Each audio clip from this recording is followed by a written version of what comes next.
Alright, man, peace. So, brothers, well over a year ago, I did a video on a particular cat by the name of Radila Prince, who decided that one day he had enough. In his view, he'd been dealing with far too much affliction in the workplace, which is very common for so-called black men who try to engraft themselves within corporate America or any component of the so-called white man's workforce in this society. That's why I always tell you, brothers, that you should be trying or gearing yourself towards forming your own business if you can. You should be trying to formulate what your life plan is going to be, because it's not fruitful for the so-called black man to be in a corporate workspace environment or really in the workplace in general, because they view you as a marginalized quote-unquote citizen, someone to try to throw all the blame on or to give you the menial tasks, the menial jobs, and you're not going to get a fair shake in corporate America or in the workforce in general unless you're just that superlative, that exemplary. But just getting back to the point, this cat Radila Prince decided that he had enough, and he went into work and he killed a bunch of people. And when I did the video, one of the main things that I wanted to focus on is trying to help cats understand that there's always hope, there's always a glimmer of light, especially if you already have a job. If you're someone who happens to not like your current condition in life, you always have to look on the bright side. There are cats out here who are homeless, who don't know where their next meal is going to come from, who are considering embracing a life of crime because of whatever their circumstances are. Oftentimes it's because of their bad decisions or their upbringing, or sometimes it's because life has just not dealt them a very good hand. At the end of the day, if we're in a bad environment, if we're in a toxic workplace situation, there's always a way out. When you go home after your 8 or 9 hour shift, start to contemplate what you want to do with your life. What is it that you're good at? Where would you like to go? There's always a glimmer of hope out there. But at the end of the day, I do understand the condition of the battle when it comes to what the so-called black man has to deal with, not just in his work life, but in his home life as well. But just to get back to the point, this is going to be another edition in the Black Man Over the Edge series, except this video will be featuring Mr. Gary Martin. And there are some other components to this case outside of just the normal quote-unquote black man super duper stressed out at his job scenario or situation. Because I do believe that there's something rotten in Denmark when it comes to this story. I do believe that it is a fairly high possibility or probability that Mr. Gary Martin was a Manchurian candidate. Why do I say that? I say that because of the date on which this mass workplace rampage occurred. I also say that because of the name of the city in which this workplace rampage occurred in. It occurred in a city named Aurora in Illinois. And for many of you brothers who remember very vividly, back in 2012, on July 20th, the day of the Heliacal Rising, there was another mass murder that occurred in a city by the same name of Aurora, except it was in Colorado. And it was executed by the Manchurian candidate known as James Holmes. But we'll be covering that as this video goes along. So anyway, they're going to talk about it, and I'm going to chime in. We are learning more tonight about the workplace rampage that left 5 people dead and half a dozen police officers injured in Illinois. Also pay very close attention to how this female here, Miss Jessica Moore, is dressed. There's going to be a 2-part coverage of this situation. In the first segment, in the first part, she's going to be dressed in blue. In the second part, she's going to be dressed in red. 45-year-old Gary Martin, a 15-year employee of the Henry Pratt Company, had just been fired when police say he started shooting, killing 3 people in the room with him and 2 others just outside.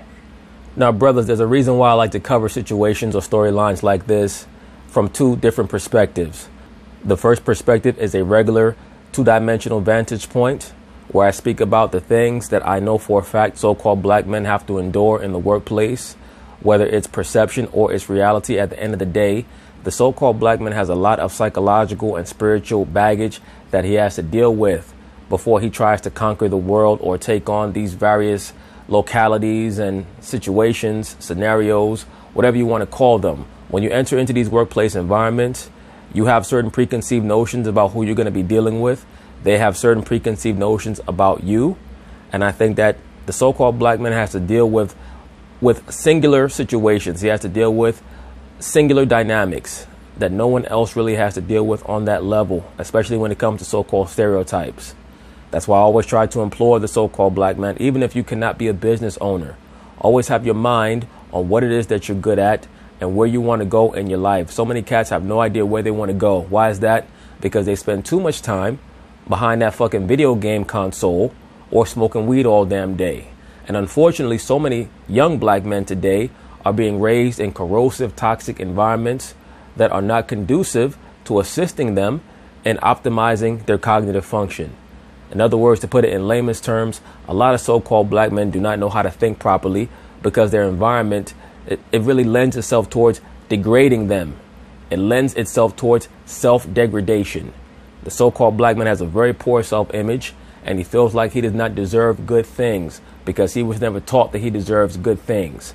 So he goes into these workplace environments and believes that it's his job to just take it, and just endure whatever it is, whatever negativity it is that people are trying to send his way. And that's not your job. But what we have to do is we have to plan better. And that's all of us. Because every day that we're living, we're learning. That's why it behooves all of us that the things that we know, we pass on to other people so that they can learn from the things that we were either mistaught or distaught. Because sometimes our parents didn't know any better. Our parents grew up in a different environment, in a different generation where they were just happy to have jobs. Now we're living in a generation where the so-called black man should not just be happy to have a job. There are so many ways to make money. He should not have to put up with nonsense in the workplace that might make him snap. Now, on a three-dimensional level, once again, when I look at Mr. Gary Martin, he strikes me as someone who may be a Manchurian candidate. Because as I've told you, brothers, in previous videos, from around what they call in this society St. Valentine's Day, but what was known in the ancient world as the Lupercalia, around February 14th or February 15th, all the way to July 20th, which is the heliacal rising, or when the sun and the Sirius star appear over the horizon together, mother and son rising up. That is a time of great ritualistic sacrifice for the Luciferians. This is when they like to execute many of their mass murders and so-called tragedies around the world, so on and so forth, oftentimes in veneration or commemoration of the mother goddess and her son. Okay? So the Lupercalia, when you research the Lupercalia, is meant to be in observance of the gods Apollo and Pan. And there was a mass sacrifice, oftentimes human sacrifice, that was done on that day. A human resources manager and an intern are among those killed. 6 police officers were also injured when they exchanged fire with the suspect. He was in a back machine. Look at this fool. This jackass got a mustache like Raleigh Fingers. And it will not surprise me if this guy here is a Luciferian himself. Look at his damn mustache.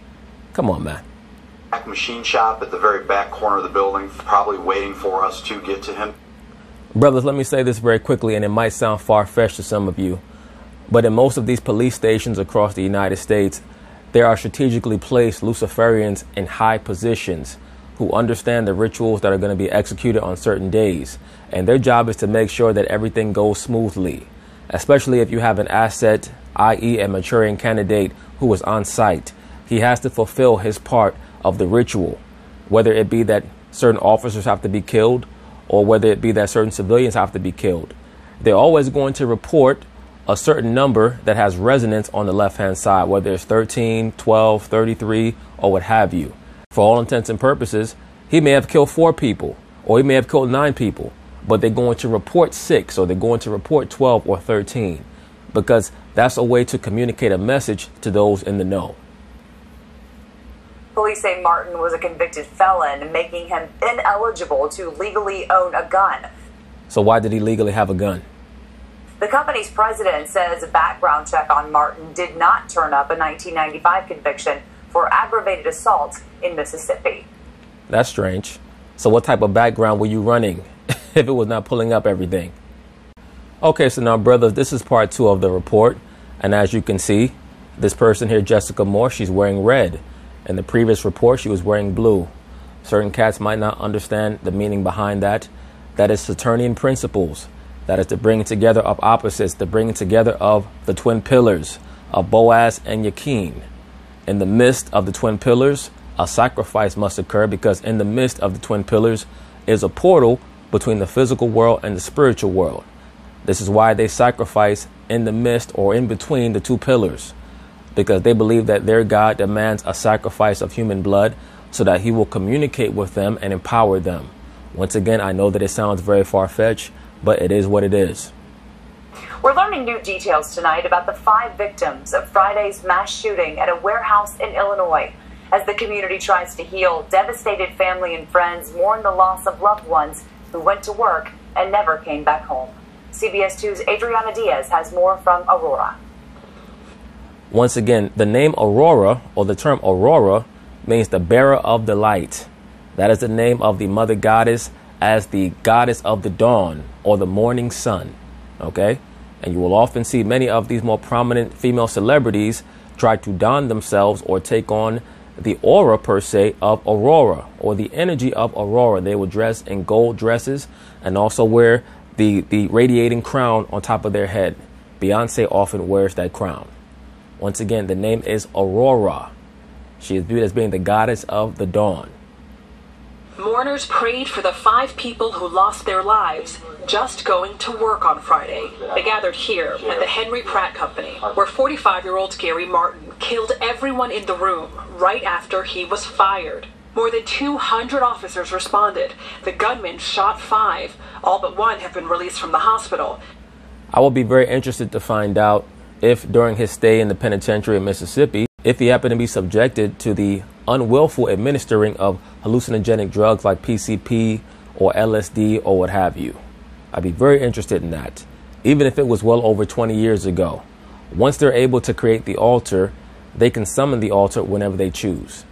According to his neighbors, allegedly he was a loner and he was quote unquote weird, which does not really mean much in the overall scheme of things, because if you happen to be a person who lives outside the matrix and is not trying to conform to society, anyone can call you weird. But at the end of the day, after we've seen the result of his thought process, that being going into his workplace and killing 6 people because he was fired, especially on the date of February 15th, the Lupercalia in Aurora, Colorado. Once we piece all of those components or those aspects together, I have to wonder if he was a Manchurian candidate, because all the signs are pointing to the notion that he may have been or probably was. Their identities are still not known. Today we are learning more about the victims. Trevor Weiner was a student intern studying human resources. Friday was his first day. He was sitting in on the... You mean his last day? ...on the suspect's termination meeting. Josh PINKARD, the plant manager, was a father of 3. His neighbors say his family just moved from Alabama last year. Russell BEYER was a mold operator. His father told the Chicago Sun-Times that his son, a union representative, had helped the suspect get rehired. Clayton Parks was the human resource manager. He'd recently become a father. Vicente Juarez was likely not in the meeting because he was a forklift operator. His daughter Diana was frantically searching for him Friday. I left and I called my dad. He wouldn't answer. I called my dad. I went to the emergency room asking them, do you guys have my dad? Nope. He's never gonna come home. That's very unfortunate. At the end of the day, brothers, always remember, if you find yourself in an environment, a locality, a place, a job, a career that you may have not understood was going to be as stressful as you originally thought, there's always a way out. You can move on to other things. You don't have to remain in an environment that is extremely toxic, that is deleterious to your spirit, to your well-being, that is chipping away at your sanity. There are always options.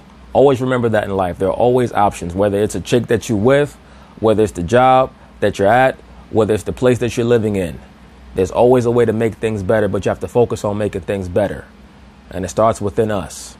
All right? Because every day we have to try to become better people. And if you're going to a job every morning to be around people that you know you don't like and who you definitely understand don't like you, you're making an ass of yourself. You're setting yourself up to become very embittered, and it's going to trickle over into other aspects of your life. You're going to start to come home and berate your wife, berate your children, and it's going to hurt your family life. Never. There are now 5 crosses outside Henry Pratt. They were made by Aurora resident Greg Zanis, who founded Crosses for Losses. Zanis travels across the country delivering crosses and Stars of David at mass shootings, like in Parkland and Las Vegas. What's it like for it to happen here at home? They always have this chick here covering mass shootings. I wonder why that is. And she always wears those Cube of Saturn earrings when she does so. When this happens here in my town, I can't leave. I'm part of it. In addition to the 5 lives lost, a 6th... They go them Cube of Saturn earrings. I said this from way back when she was covering the Marjorie Stoneman Douglas shooting in Parkland. She was wearing those same damn earrings. You mean to tell me those are the only earrings that she wears? Absolutely not. For those of you who don't know, the quote-unquote hexagon is really the cube of Saturn. It's supposed to be the origin point for everything that is around us. It's also known as Metatron's cube. It is a symbol of life. It's also a symbol of all of the knowledge and wisdom of the left-hand path. A 6th employee was shot 3 times and survived. We spoke to his mother, who told us she's relieved her son is alive. The company plans to open its doors Monday morning for any employees who may want to come in to grieve together. Adriana Diaz, CBS News, Aurora, Illinois. Adriana Diaz, you need to work on getting assigned to some more uplifting stories, because I mean, damn. But just to get back to what I was saying about the cube is also a symbol of the mischief of this society. That's where we get the symbol of Pandora's box from. Now, if you were ever to read the quote-unquote myth of the story of Pandora, it was originally a jar that she opened, and it released everything that is harmful to this life. But the last thing that was released to mankind was hope. Now, an offshoot of the understanding of Pandora's box is the image of the Jack in the Box, or the Joker in the box. The Joker represents what? Represents mischief. That's where we get the dichotomy that we see in The Dark Knight of Batman versus the Joker. They're two sides of the same coin. But once again, that's a whole other video for another day. The point being is this: brothers, you have the power to improve your life if you want it to be improved. And just getting back to the point of this video, from a 3-dimensional perspective, I have very little doubt that Mr. Gary Martin was a Manchurian candidate. For the most part, most of the stories that go national, especially when it's pertaining to mass shootings, is due to the perpetrator being a Manchurian candidate. So peace.